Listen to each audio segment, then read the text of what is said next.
할렐루야. 오늘도 새날을 주신 하나님을 찬양합니다. 오늘 또 새롭게 시작되는 이 하루 동안 내 힘과 내 능력으로 사는 것이 아니라 하나님 공급해 주시는 힘과 능력으로 살아갈 때 믿음 안에 말씀 안에 승리하는 이 하루가 되시기를 주님의 이름으로 축원합니다. 오늘 우리에게 주시는 하나님 말씀은 출애굽기 25장 말씀인데요. 그 가운데 1절에서 9절까지 말씀을 봉독해 드리겠습니다. 하나님의 말씀을 경청하시기 바랍니다. 여호와께서 모세에게 말씀하여 이르시되 이스라엘 자손에게 명령하여 내게 예물을 가져오라 하고 기쁜 마음으로 내는 자가 내게 바치는 모든 것을 너희는 받을지니라. 너희가 그들에게서 받을 예물은 이러하니 금과 은과 놋과 청색 자색 홍색 실과 가는 배실과 염소털과 붉은 물들인 순양의 가죽과 해달의 가죽과 조각목과 등류와 관유에 드는 향료와 분향할 향을 만들 향품과 호마노며 에봇과 흉배에 물릴 보석이니라.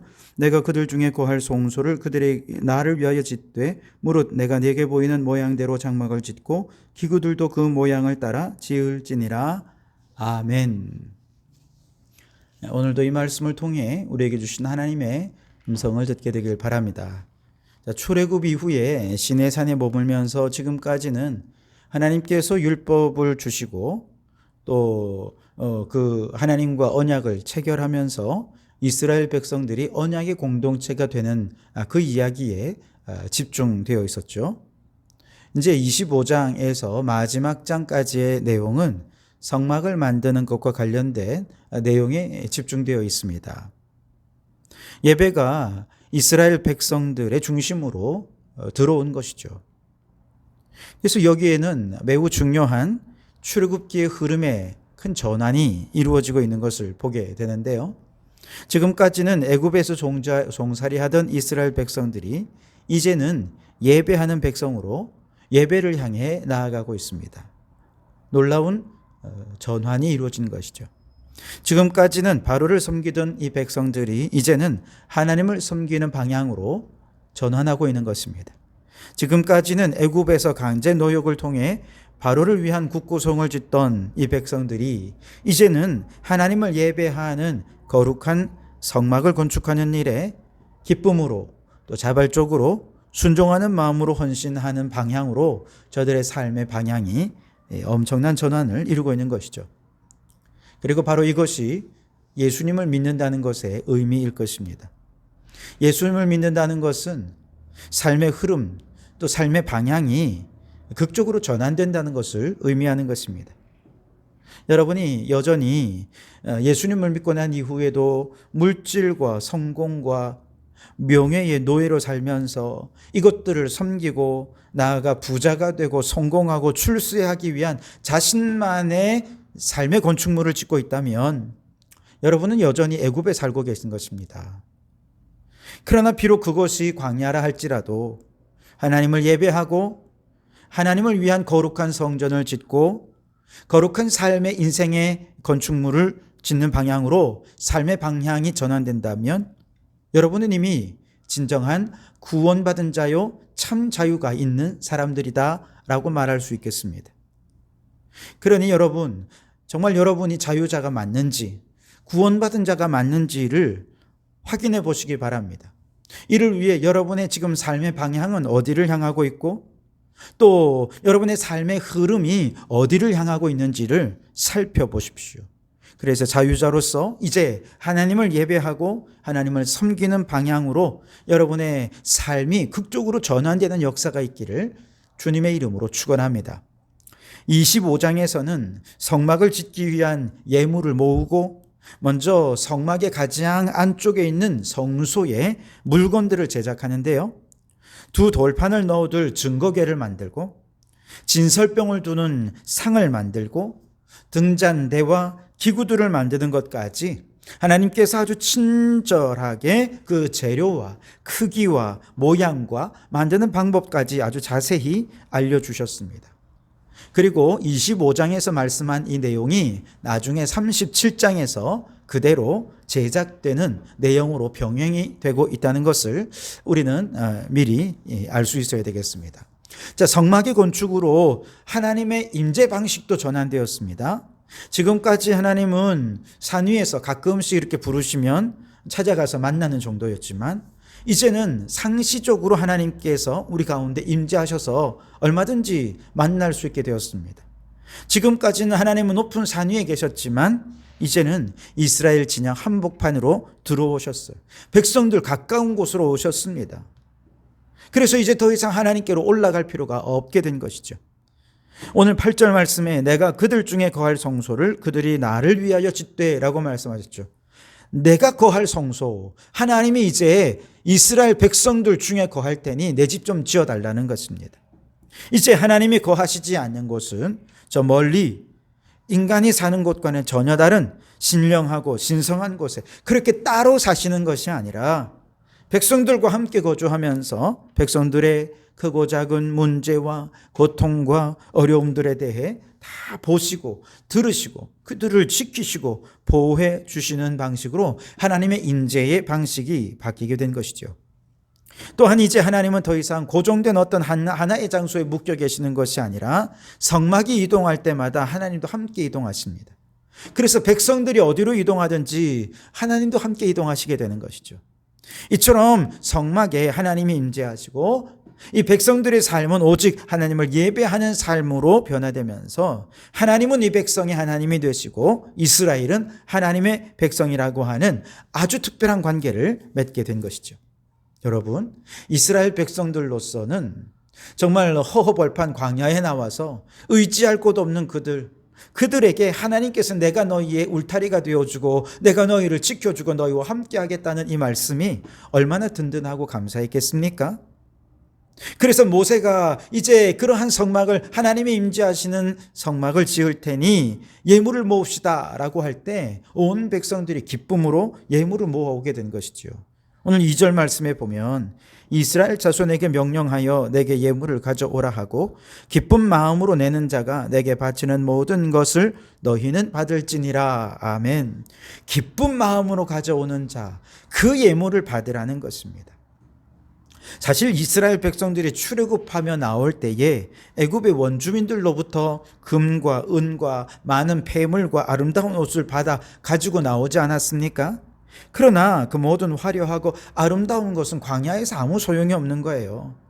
처음에 그것을 가지고 나왔을 때 애굽의 주인들이 금은 보석으로 지장하고 꾸미고 멋내는 것을 볼 때 너무 부러웠거든요. 그거 흉내내면서 자신을 과시하고 그렇게 했을지 모르지만 광야의 뜨거운 길을 계속 걷는데 자꾸 이렇게 치렁치렁 하고 있는 금은 보화들이 너무 거추장스러웠던 것이죠. 아무리 그것이 금은 보석이라 할지라도 그 금은 보석이 당장에 먹을 걸 주는 게 아니잖아요. 그거 아무리 많이 가지고 있어도 목말라 죽으면 무슨 소용이 있습니까? 그러자 광야에서 금은 보석은 그저 하나의 돌덩이에 불과하구나 라고 하는 것을 이 백성들이 아주 뼈저리게 느끼게 됩니다. 그러면서 금은 보화를 추구하는 삶이 참 허망하고 허무하다는 것을 이 백성들이 알게 되죠. 자, 바로 그때 모세가 이제 하나님의 성막을 지을 수 있도록 예물을 주시오라고 하니 이 백성들이 기쁜 마음으로 금은 보석을 예물로 바칠 수 있게 되었던 것입니다. 어느 부자가 하나님께 매일매일 기도를 드렸습니다. 하나님, 제가 이 생에서 열심히 돈을 모아 그 돈으로 주님을 많이 섬기지 않았습니까? 그러니 천국 가는 날 이 재산들을 좀 가져갈 수 있도록 주님 저를 도와주십시오. 너무 때를 쓰며 기도해서 하나님께서 그것을 허용해 주셨어요. 그러면서 말씀하셨습니다. 그래, 네가 천국 올 때 이 재산 가져와도 좋은데 다 갖고 오지 말고 가방 하나에만 딱 담아서 가져와. 그렇게 얘기를 한 것이죠. 부자는 그렇게 자신의 재산의 일부를 팔아서 다 금으로 바꿨습니다. 그리고 큰 가방에 넣고 생활하다가 하나님 부름받아 천국에 오게 된 것이죠. 자, 이 가방을 들고 천국까지 오긴 왔는데 천국 문 앞에 서 있던 베드로가 소지품은 가지고 입장하실 수 없습니다. 이런 거죠. 그러자 부자가 제가 기도해서 하나님이 응답해 주셔서 이거 된다고 하셨어요. 허락받았다는 것이죠. 그러자 베드로는 가방에 무엇이 들어있습니까? 한번 꺼내보십시오 하면서 가방 속에 있는 것을 루루 꺼내놓는데 보니까 황금이 후두둑 떨어지는 거예요. 그것을 본 베드로는 기가 차서 말합니다. 아니, 천국에 들어가면 그냥 길 자체가 다 황금길인데 뭐하러 도로 포장용 자재를 무겁게 들고 오셨습니까? 천국에 오실 땐 그냥 빈손만 오면 되는데, 그러면서 혀를 끌끌 차더라는 것입니다. 그렇습니다. 누가 기쁜 마음으로 하나님께 예물을 아낌없이 바칠 수 있습니까? 이 세상에서 귀하게 여기는 금은보화, 천국에서는 그저 도로 포장용 자재에 불과하다는 걸 아는 사람, 그가 기쁨으로 내게 주신 예물들을 하나님께 바칠 수 있게 되는 것이죠. 그러니 여러분, 세상의 가치로 바라보지 말고 하나님 나라 가치로 바라보면서 정말로 하나님 나라에서 상급이 되는 것, 하나님께서 우리에게 면류관으로 주실 수 있는 일이 무엇인가, 우리는 여기에 집중하고 하나님 나라를 위해 자재가 필요하니 좀 갖다 주시오 라고 하면 아멘 하고 예물을 기쁨으로 바치는 우리 성도들이 되실 수 있길 바랍니다. 뿐만 아니라 이제 성막을 제작하는 데 있어서 중요한 것은 하나님이 보여주신 그대로 지으라는 것입니다. 9절 말씀해 보시면 무릇 내가 보이는 모양대로 장막을 짓고 기구들도 그 모양을 따라 지을지니라, 그렇게 말씀을 하셨죠. 이처럼 하나님께서 보여주시는 그대로 성막을 짓게 하신 이유는 그게 아마 두 가지로 얘기할 수 있을 텐데요. 첫째는 이스라엘 백성들이 하나님의 지시를 따라 순종하는지, 그 마음속에 하나님을 경외하는 마음이 있는지 그걸 보고 싶은 것이죠. 둘째는 성소와 관련된 모든 세분 사항에는 하나하나가 다 거룩하신 하나님이 이스라엘 백성들 가운데 거하신다는 사실을 가르쳐 주시는 매우 상징적인 내용으로 이루어져 있거든요. 그러니 하나님이 보여주신 모양 그대로 만들어야 그 의미, 그 상징성을 명확하게 드러낼 수 있게 되는 것입니다. 그래서 하나님께서 보여주신 모양 그대로 짓게 하신 것이죠. 자, 그렇게 해서 보여주신 첫 번째가 바로 증거궤, 언약궤에 대한 것이었죠. 왜냐하면 하나님은 바로 이 언약궤 위에 임재하실 것이기 때문에 이 증거궤, 곧 하나님의 보좌를 상징하는 것이 되는데요. 하나님은 바로 이곳에서 모세를 만나시고 모세와 더불어 말씀하실 거라고 말씀하십니다. 22절에 보시면 거기서 내가 너와 만나고 속죄소 위 곧 증거궤 위에 있는 두 그룹 사이에서 내가 이스라엘 자손을 위하여 내게 명령할 모든 일을 내게 이르리라. 아멘. 이렇게 하나님께서 만나 주시기로 약속하신 언약궤, 증거궤를 그 크기를 말씀하시고 재료는 순금으로 하고 또 그 관련된 부대 장비들은 이런 것이 있다라고 말씀하시며 자세하게 그 내용을 알려주시죠. 이어서 17절에서 22절에는 속죄소에 대해서 그렇게 자세히 말씀해 주셨고 23절에서 30절에는 진설병을 두는 상에 대해 자세히 말씀해 주셨고 31절 이하 40절 마지막 절까지는 등잔대와 기구를 만드는 재료와 모양까지도 세밀하게 지시하셔서 바로 이런 거 하나하나 모양을 통해 하나님이 이곳에 임재하셨고 하나님이 함께 하신다는 것을 깨닫게 해주셨어요. 자, 그런데 여러분, 이 내용을 자세히 들여다보면 하나님께서 보여주신 성막의 모형은 대단히 화려하지 않습니다. 그저 광야에 볼품없이 세워져 있는 그저 그런 텐트에 불과하죠.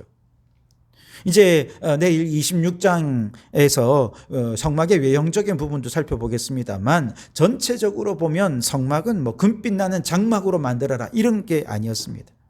사람들을 위압감을 줄 만큼 웅장하거나 화려하게 만들어라 그렇게 하지도 않으셨습니다. 물론 그 안에 금으로 된 여러 기물들이 있긴 하지만 그렇다고 해서 그게 대단히 화려하거나 그렇지 않습니다. 그저 검은 천막일 뿐입니다. 반면에 여러분, 보통 다른 이방의 신전들은 어떻습니까? 자신이 믿는 신이 얼마나 위험에 찬 존재인지를 건축물을 통해 드러내려고 대단히 화려하고 웅장하게 짓지 않습니까? 그래서 그 신전이 너무나도 위험에 차 있어서 사람들이 그 신전을 보고 신에 대해 위압감을 느낄 수 있도록 했던 것이죠. 그런데 하나님이 임재하시는 이 성막은요, 하나님의 위엄을 나타내기 위해 지었다고 보기에는 너무나 초라했어요. 여러분, 이것이 무엇을 말해줍니까? 우리 하나님은요, 화려하지 않아도 웅장하지 않아도 그죠? 하나님이 임하시면 그곳이 곧 하나님의 나라가 된다는 얘기죠. 하나님의 임재를 나타내기 위해 인위적으로 아무리 거대한 성전을 짓고 화려한 문양과 예술 작품들을 조각해 둔다 해도 하나님은 그것을 보고 임재하시는 게 아니라 하나님을 갈망하고 하나님을 사모하는 그 위에 반드시 임재하신다는 얘기입니다. 얼마 전 미국 에즈베리에서 있었던 부흥의 역사는 대단한 기적이나 치유나 능력이나 은사가 나타난 부흥은 아니었습니다. 그저 잔잔하게 모든 참여한 사람들의 영혼 속에 하나님의 어루만 부심을만 경험하고 하나님을 더 갈망하고 하나님을 더 사모하면서 그들 안에 성령의 역사가 나타나고 부흥을 체험할 수 있었던 것이죠. 우리의 신앙생활도 마찬가지입니다. 화려한 외형이나 능력이나 은사와 같이 보여지는 것에만 집중하며 관심을 가지면 여기에는 하나님이 없다는 것입니다. 정말 중요한 것은 우리가 오늘 하나님을 갈망하는 마음입니다. 하나님을 사모하고 영적인 배고픔으로 하나님을 정말 배고픈 자처럼 사모하며 찾는다면 하나님은 바로 그곳에 임재해 주실 것일 줄 믿습니다. 그러니 여러분, 오늘 우리 안에 얼마나 하나님을 갈망하는지 그 사모하는 그 마음 속에 성령님 임재하시도록 간절히 기도하는 그곳에 하나님께서 반드시 임재하여 주시고 영적 부흥을 경험할 수 있게 해주실 줄 믿습니다. 바라기는 우리 모든 성도들이 그와 같은 영적 갈망으로 가득 차서 우리 가운데 부흥의 역사가 있기를 주님의 이름으로 축원합니다. 기도하시겠습니다. 오 하나님, 우리의 삶이 세상의 종노릇하던 삶에서 이제 하나님을 예배하는 자유자의 삶으로 변화되게 해 주시옵소서. 크고 화려한 은사와 능력이나 보여주는 외형적인 것이 아니라 내면 깊이 하나님을 갈망하고 사모하는 곳에 하나님 임재하시고 부흥의 역사가 나타날 줄 믿습니다. 바라옵고 원하옵나니 우리 모든 성도들의 심령에 하나님을 갈망하는 부흥의 역사가 일어나게 해 주시옵소서. 예수님 이름으로 기도하옵나이다. 아멘.